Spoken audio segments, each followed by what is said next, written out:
नमस्कार, स्वागत है आपका खबर बिहार में। आपके साथ मैं हूं अभिषेक कात्यायन। बिहार विधानसभा में नेता प्रतिपक्ष तेजस्वी यादव के गोपालगंज दौरे पर रुपए बांटने का मामला गर्म होता जा रहा है। एक तरफ जेडीयू ने तेजस्वी यादव पर आदर्श आचार संहिता के उल्लंघन का आरोप लगाया है, वहीं राज्य निर्वाचन आयोग का कहना है कि शिकायत मिलने पर संज्ञान लिया जाएगा। आयोग के सचिव मुकेश सिन्हा ने कहा कि शिकायत मिलने पर संबंधित डीएम से जांच कराई जाएगी। उसके बाद देखा जाएगा कि आदर्श आचार संहिता उल्लंघन का मामला बनता है या नहीं। सभी प्रेक्षकों को पूरी प्रक्रिया के बारे में जितने तरह के नई पहल हम लोग के द्वारा प्रारंभ किए गए हैं उन सब की विस्तृत जानकारी दी गई। कौन कौन से नए आईटी ऐप हम लोग इस्तेमाल करने जा रहे हैं, कैंडिडेट के लिए अलग, मतदाताओं के लिए अलग, प्रिजाइडिंग अफसर के लिए अलग, उसके अतिरिक्त ऑब्जर्वर का भी हम लोगों ने जो ऐप बनाया है उसके लिए उन सबको विशेष जानकारी दी गई कि उनको फील्ड में जा कर के ऐप के माध्यम से सारे रिपोर्ट कैसे करने हैं। उसके अलावा विधि व्यवस्था के संबंध में उनको किस तरह का रिव्यू करना है।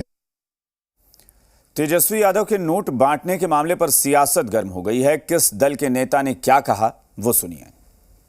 राज्य के सभी जिलों में पंचायत निकाय क्षेत्रों में आदर्श आचार संहिता लागू है और ऐसी परिस्थिति में जिलाधिकारी से अनुमति लेके आपने सभा तो किया और सभा के बाद माननीय विधायक जो आपके हैं दल के हैं उनके पैतृक गांव में जाकर के खुलेआम आप रुपया बांट रहे हैं। माताओं बहनों का आशीर्वाद लिया जाता है और उनके साथ आपने जिस तरह का व्यवहार किया वह भी दुखदायी है और हमारी यह समझ है कि राज्य निर्वाचन आयोग ने इसको अगर संज्ञान में लिया है तो बेहतर है। कानून सर्वोपरि है और सबके लिए एक जैसा कानून है। चाहे कोई भी व्यक्ति कितने भी बड़े पद पे, कितने भी बड़े ओहदे पे क्यों ना बैठा हुआ हो, आदरणीय तेजस्वी यादव जी के लिए भी वही कानून है। अब ये जांच का विषय है कि या तो तेजस्वी यादव जी को ज्ञान की कमी है या अपने आप को कानून से ऊपर समझते हैं। जब इन्वेस्टिगेशन होगा तो निश्चित रूप से दूध का दूध, पानी का पानी होगा। राजद का जो संस्कृति है, प्रवृत्ति है, वो धार्मिक उन्माद फैलाना, जातीय उन्माद फैलाना, रुपया पैसा बांटना और असंस्कृति ही उसकी प्रवृत्ति है।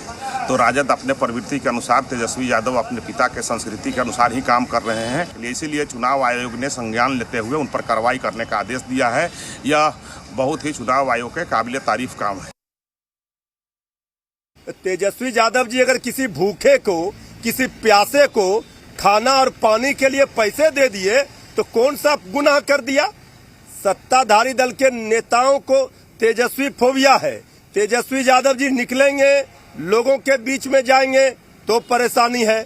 अपने गरीबों की मदद सरकार करेगी नहीं, लोग बाढ़ से बेहाल है। तो इसलिए ये ठीक है, इसका जवाब दिया जाएगा, लेकिन नियम कानून दो तरह का नहीं होगा।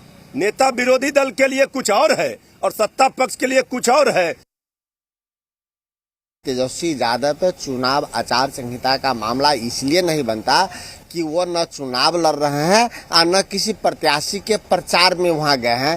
तो ऐसी स्थिति में उन पे कोई चुनाव आचार संहिता का मामला नहीं बनता। परंतु सुशील मोदी जी और जनता दल यू के लोग चुनाव आयोग को दबाव में लेके तेजस्वी यादव पे आचार संहिता उल्लंघन का मामला दर्ज कराना चाहते हैं। लेकिन चुनाव आयोग एक निष्पक्ष संस्था है। मुझे उम्मीद है कि वो जिला अधिकारी गोपालगंज के बातों को ही सहमति व्यक्त करेंगे।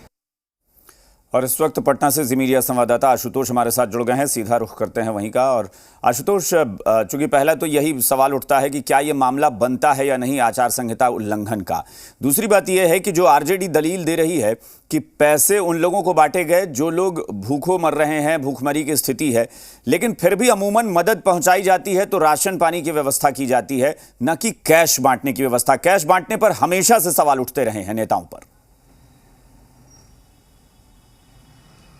देखिए, स्वाभाविक तौर पर, और यही वजह है कि अभी भी सवाल उठ रहे हैं।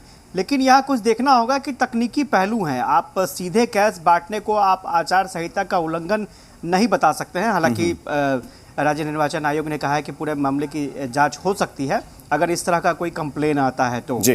सबसे बड़ी बात आपको देखनी होगी कि तेजस्वी यादव जिस इलाके में पैसे बांट रहे थे, या फिर ऑन द होल कहें कि इस बार का जो पंचायत का चुनाव है वो दलीय आधार पर नहीं हो रहा है, तो आप ये प्रूफ नहीं कर पाएंगे कि तेजस्वी यादव किस प्रत्याशी के पक्ष में माहौल बनाने की कोशिश कर रहे थे, और उनका जो मोटो था, पैसे देने का जो उनका उद्देश्य था, वो वोटरों को प्रभावित करना था। ये बहुत मुश्किल हो जाएगा।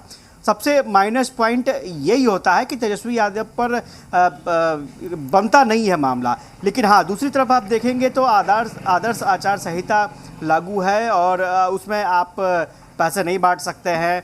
आप डायरेक्ट रूप से कहीं भी जा कर के कोई भी अगर प्रत्याशी सीधा किसी वोटर को कुछ देता है तो वो भी माना जाएगा कि वो भी आदर्श आचार संहिता का उल्लंघन है। लेकिन मैंने पहले भी कहा कि तेजस्वी यादव के मसले पर मामला थोड़ा अलग हो जाता है, क्योंकि ये दलीय आधार पर चुनाव नहीं है, और ये प्रूफ करना बहुत मुश्किल होगा कि तेजस्वी यादव जो पैसे दे रहे थे उसका मकसद था किसी वोटर को प्रभावित करना और खास प्रत्याशी के पक्ष में माहौल बनाना। तो ये प्रूफ करना वाकई मुश्किल हो जाएगा। लेकिन इसमें कोई चूंकि पार्टी का सिंबल नहीं है यहाँ पर किसी भी कैंडिडेट के पास, ऐसा कोई कैंडिडेट नहीं है जिसके पास पार्टी का सिंबल हो और उसके आधार पर वो चुनाव लड़ रहा हो, तो ये एक तरफ है। लेकिन उसके पैरेलल ये भी व्यवस्था चल रही है कि आदर्श आचार संहिता आशुतोष होती है तो हर सियासी दल पर वो लागू होती है। भले ही ये चुनाव दलीय आधार पर नहीं हो, लेकिन आचार संहिता लागू होने का मतलब है कि कोई भी पॉलिटिकल पार्टी इस तरह की एक्टिविटीज नहीं करेगी। लेकिन ये जो आप बात कह रहे हैं कि हाँ, कैंडिडेट को साबित करना शायद सत्ता पक्ष के लिए मुश्किल होगा कि किस कैंडिडेट के लिए प्रचार कर रहे हैं। देखिए, वही चीज़ मैं कह रहा था कि टेक्निकल पहलू है। अब आप एक तरफ देखेंगे कि तेजस्वी यादव ने पैसे दिए, उसको लेकर के काफ़ी हंगामा हो रहा है। दूसरी तरफ आप देखेंगे कि बीजेपी का अभियान चल रहा था, झोला अभियान, और उसमें अनाज भी दिए जा रहे थे। तो उस परिप्रेक्ष्य में आप देखेंगे तो वो भी कहीं ना कहीं उसका मामला भी बन जाएगा कि ये वोटरों को प्रभावित करने का मामला। चूँकि मैंने पहले भी कहा कि ये दलीय आधार पर चुनाव नहीं हो रहे हैं, इसलिए इस आधार पर कहना बहुत ही मुश्किल होगा कि तेजस्वी यादव किसी वोटर को प्रभावित कर रहे थे।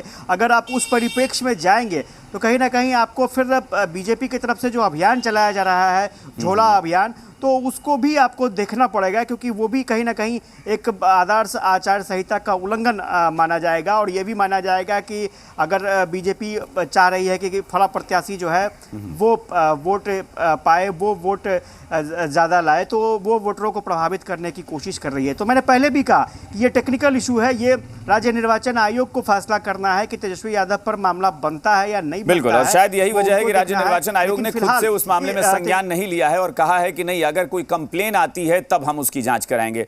मतलब साफ है कि बहुत